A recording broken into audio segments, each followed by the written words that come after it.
Let's go back a little bit Okay. to the Manhattan School of Music, to Berklee, Yeah. and the road that led from school on to your first hit, See You Again, featuring Wiz Khalifa. Yeah. Can you give us a little bit of background on what the road was like from college all the way to your very first breakout hit? Okay. I tend to mumble a lot and jumble my words, It's okay. so just stop me if I go off the rail too much. I was admitted into Manhattan School of Music pre-college when I was 13 years old, and with a goal of just being as good of a pianist as Bill Evans, as a shout out to Bill Evans, and Chick Corea, and I grew so obsessed with becoming like the best jazz pianist ever. Jazz was the only thing that I listened to. I listened to pop music sometimes, but only on the radio with my mom and dad. And I was like, okay, pop music's cool, but I want to focus on jazz. So I went there, and I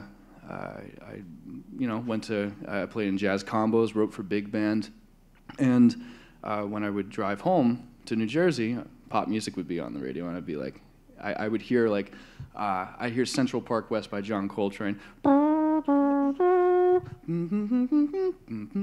and I heard a 2-5-1 chord progression, and there was maybe a song on the radio at the time that I also heard a 2-5-1 chord progression, and I was like, whoa, there's a lot of similarities with jazz and pop music, and no one even knows, especially in R&B. And when I was 15, I started listening to TLC, Crazy Sexy Cool, and I would hear all the similarities between that production of L.A. and Babyface in the jazz that I was learning at Manhattan School of Music. So I started to, and then I got into Tribe Called Quest, and I started producing more hip-hop records and still kind of like interlacing the jazz studies into that. So going home, trying to figure out how to produce pop records, and going to Harlem and learning everything I could about jazz, and then I took a classical minor there as well.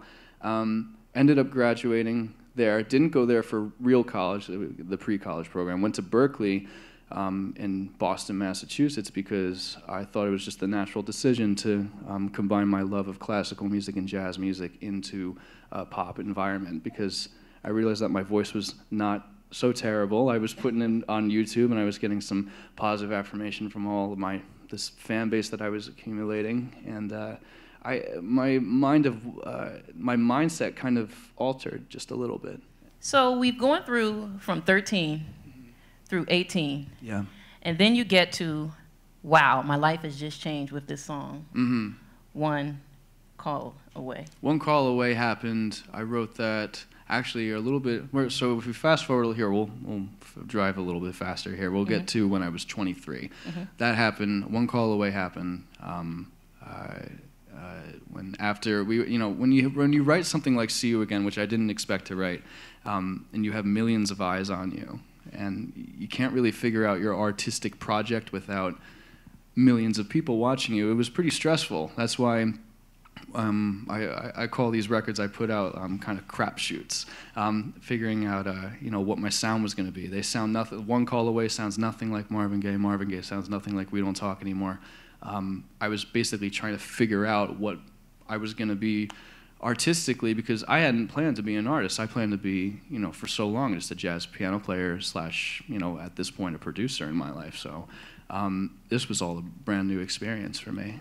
Through my mother, through the gospel, through my father with jazz, through my sister with hip hop, through myself with pop and loving George Michael, as a writer, I found that I would write all over the place as well. And it made it sometimes hard when people would try to define me as an artist. Did you find that you felt the same way when it was time to define yourself as an artist? I did, and I love that you brought up George Michael right now, because the guy, king of putting the seventh chords in all pop music.